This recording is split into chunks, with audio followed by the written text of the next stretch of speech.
पहली पीढ़ी जो है वो गोली खाएगी, फिर दूसरी पीढ़ी जेल जाएगी, फिर तीसरी पीढ़ी राज करेगी। तो अभी तो वैसा दिख नहीं रहा है। नहीं वैसा ही दिख रहा है ना। गोली उनको मारी गई, लालू जी को जेल भेजा गया, ये दूसरी पीढ़ी थी।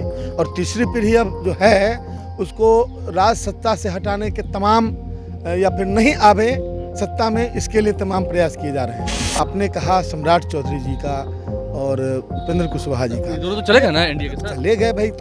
ये कोई समाज के ठेकेदार हैं क्या? मतलब उपेंद्र कुशवाहा हो या फिर सम्राट चौधरी हो, उनको कोई जगह नहीं मिलेगी सत्ता आती है तो। अरे भाई मिलेगी भी तो जनता नहीं जा रही है उधर। तो ये लोग गए हैं, क्यों गए हैं ये लोग? क्यों गए हैं आप नहीं जान रहे हैं कि 17 दल क्यों बदलते हैं लोग? कुर्सी के लिए बदलते हैं। बहुत सारे लोक लुभावन वादे किए जाते हैं, प्रलोभन दिए जाते हैं।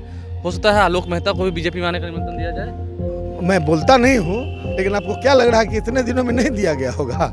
नमस्कार, मेरा नाम आलोक है। आप लाइव स्ट्रीज देख रहे हैं। अगले साल लोकसभा के चुनाव होने हैं और उससे पहले तैयारियां पूरी की जा रही हैं। महागठबंधन बनाम एनडीए। लेकिन बिहार में अब अति पिछड़ों को लेकर के असमंजस की स्थिति है। अति पिछड़ा वोट किसके साथ? एनडीए ने भी इन दिनों खूब चाल चली है। सम्राट चौधरी को प्रदेश अध्यक्ष बनाया है, कुशवाहा जाति से आते हैं। उपेंद्र कुशवाहा भी जेडीयू से मोह भंग करने के बाद एनडीए की ओर जा रहे हैं। अमित शाह से मुलाकात हुई है, जेपी नड्डा से मुलाकात हुई है। तो फिर कुशवाहा वोट अगर छिटका तो महागठबंधन की नैया पार कैसे होगी? हमारे साथ आलोक मेहता मौजूद हैं, बिहार सरकार के मंत्री हैं। आप भी कुशवाहा जाति से आते हैं। इन दिनों आप देख रहे हैं कुशवाहा जाति का जो रुख है, क्योंकि आपने भी जो बड़ी सभा की थी, शहीद जगदेव प्रसाद जी की जो याद में कार्यक्रम रखा गया था, उसमें बहुत सारी बातें आपने की थी। लेकिन अब जो कुशवाहा जाति के लोग हैं, उनका क्या वोट जो है वो ट्रांसफर हो रहा है एनडीए की ओर? बिल्कुल नहीं। पूरे बिहार में या पूरे उत्तर प्रदेश की भी मैं बात कर रहा हूँ, खास तौर से पूर्वी उत्तर प्रदेश में और पूरे बिहार में कुशवाहा समाज हमेशा मनुवादी व्यवस्था का विरोधी रहा है। और कोई भी ऐसा कदम जो मनुवादी व्यवस्था और गुरु गोलवलकर की विचारधारा के परिप्रेक्ष्य में किया जाता रहा है, उसका सबसे पहला विरोधी कुशवाहा होता था। और उसके नेता भी शहीद जगदेव प्रसाद हुए, मास्टर जगदीश हुए, मास्टर ज्योति हुए बिहार के अंदर, और उत्तर प्रदेश में भी राम नरेश कुशवाहा हुए या जेपी शास्त्री जो कि कुशवाहा महासभा के संस्थापक हुआ करते थे। ये तमाम लोगों का जो उदय हुआ वो मनुवादी व्यवस्था के विरुद्ध अपने अभियानों की वजह से राजनीतिक उदय इन लोगों का हुआ। और ये मुहिम लगातार, चाहे वो मायावती का मनुवादी व्यवस्था विरोधी मुहिम रहा हो या बिहार के अंदर लालू प्रसाद जी का सामाजिक न्याय रहा हो, इन सारे जगहों पर कुशवाहा समाज की बड़ी भूमिका रही है। बड़ी भूमिका। और लालू प्रसाद जी जब लालू प्रसाद जी के राजनीतिक कार्यकाल से पहले जगदेव बाबू ने इस मुहिम को यहाँ पर टेकअप किया। और बहुत सारे नेता हमारे, जगदेव बाबू ने तो कहा था ना कि पहली पीढ़ी जो है वो गोली खाएगी, फिर दूसरी पीढ़ी जेल जाएगी, फिर तीसरी पीढ़ी राज करेगी। तो अभी तो वैसा दिख नहीं रहा है। नहीं वैसा ही दिख रहा है ना। गोली उनको मारी गई, लालू जी को जेल भेजा गया, ये दूसरी पीढ़ी थी। और तीसरी पीढ़ी अब जो है उसको राज सत्ता से हटाने के तमाम या फिर नहीं आवे सत्ता में, इसके लिए तमाम प्रयास किए जा रहे हैं। और इसमें जो पहल करने की कोशिश हो रही है कि आपने कहा सम्राट चौधरी जी का और उपेंद्र कुशवाहा जी का, दोनों तो चले गए ना एनडीए के साथ। चले गए भाई। ये कोई समाज के ठेकेदार हैं क्या? समाज की अपनी सोच है कि नहीं? जो समाज हमेशा से मनुवादी व्यवस्था का विरोधी रहा है, वो मनुवाद के गोद में जाके बैठेगा?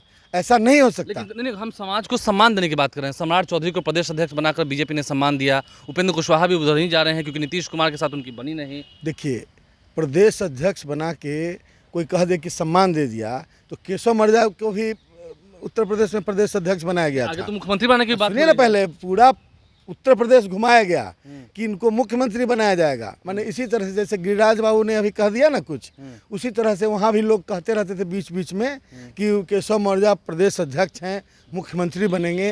और जब सारा वोट बटोर लिया धोखे से, उसके बाद फिर आप जानते हैं कि केशव मौर्य को कहाँ पहुँचा दिया गया।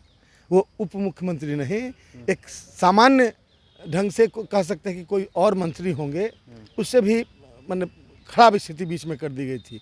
और बीच बीच में उनको एहसास भी कराया गया चुनाव हरवा के और फिर उसको बना के कि तुम औकात में रहो। आपको लगता है कि कुशवाहा समाज का इस्तेमाल मतलब गरम मसाला की तरह किया जाता है, खाने में मिलाओ और फिर खाने में स्वाद आ जाए तो निकाल? देखिए, कुशवाहा समाज सब कुछ कर सकता है, लेकिन मनुवादी व्यवस्था के गोद में जाके नहीं बैठ सकता उन किसी नेता के जाने से।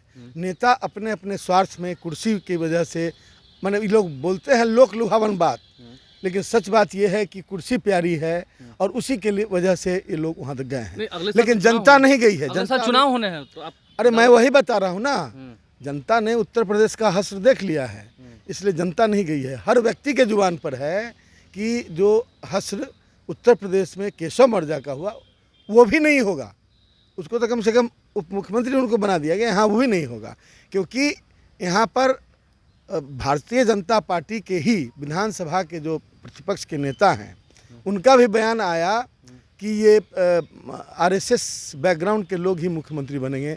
और यह बयान सिर्फ मतलब कोई समझिए फौरी तौर पर नहीं दिया गया बयान है, सच्चाई मुंह से निकल गई है।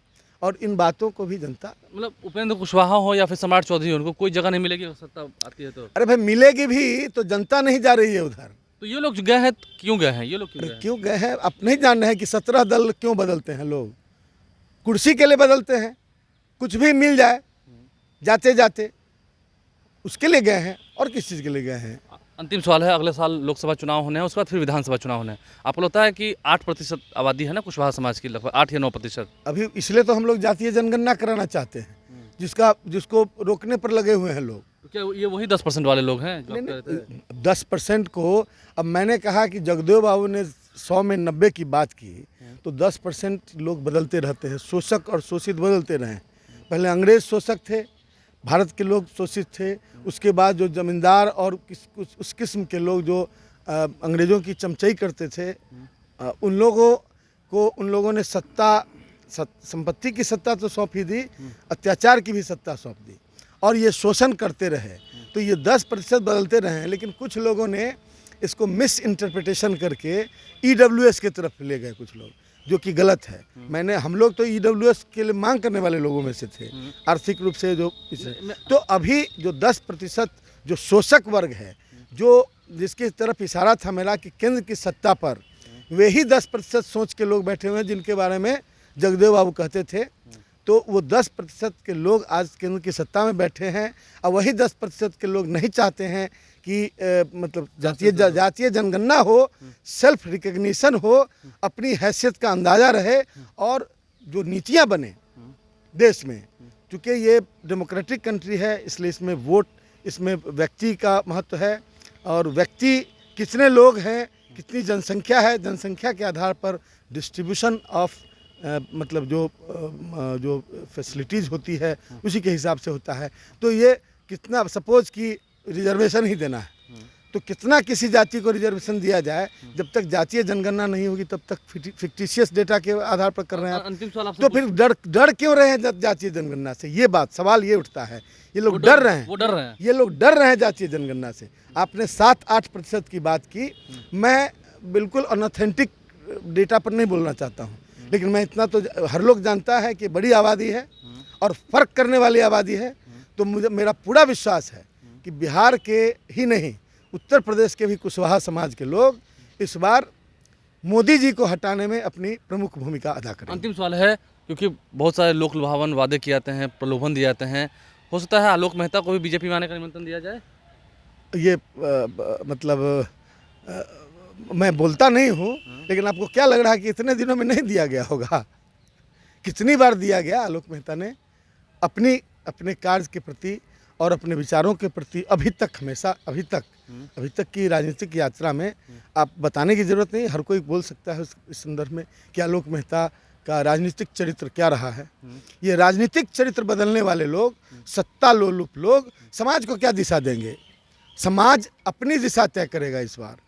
कुशवाहा समाज में इतनी समझदारी है कि उन्हें कहाँ जाना चाहिए, जगदेव बाबू के हत्यारों के गोद में जाना चाहिए कि जगदेव बाबू के विचारों के गोद में, विचार वालों के गोद में जाना चाहिए।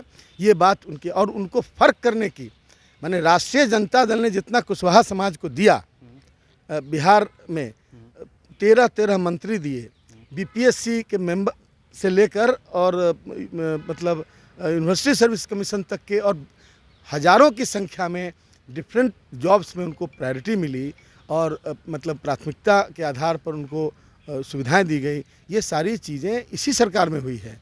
और अब तो महागठबंधन है, अब महागठबंधन के साथ मेजॉरिटी कुशवाहा समाज है, और कुछ लोग जिनको अब मैंने नंद किशोर यादव जी को यदि बना दिया गया था और नित्यानंद जी को, तो क्या आप सारे यादव समाज के लोग बीजेपी में चले गए? उदाहरण न देखिए आप, सोच और विचार का मामला है। इसलिए कुशवाहा समाज पूरी तरह महागठबंधन के साथ इंटैक्ट है और रहेगा, आगे भी रहेगा कुशवाहा समाज महागठबंधन के साथ। आलोक मेहता ने बड़ी बात कह दी है। और क्या आज तक बीजेपी में आने का प्रलोभन नहीं दिया गया होगा, आपको लगता है? यानी कि बीजेपी में आने का प्रलोभन दिया गया है, लेकिन समाजवादी विचारधारा के आलोक मेहता साफ साफ कह रहे हैं उपेंद्र कुशवाहा और सम्राट चौधरी का भी हाल केशव प्रसाद मौर्य जैसा ही होने वाला है बिहार में, या कह सके उससे भी बदतर स्थिति है। जगदेव प्रसाद के हत्यारों के साथ कुशवाहा समाज के वोटर नहीं जाएंगे, ये बातें भी कह दी हैं। आपने सुना है। हमारे चैनल को सब्सक्राइब कर लें, साथ साथ फेसबुक पेज भी लाइक करें। धन्यवाद।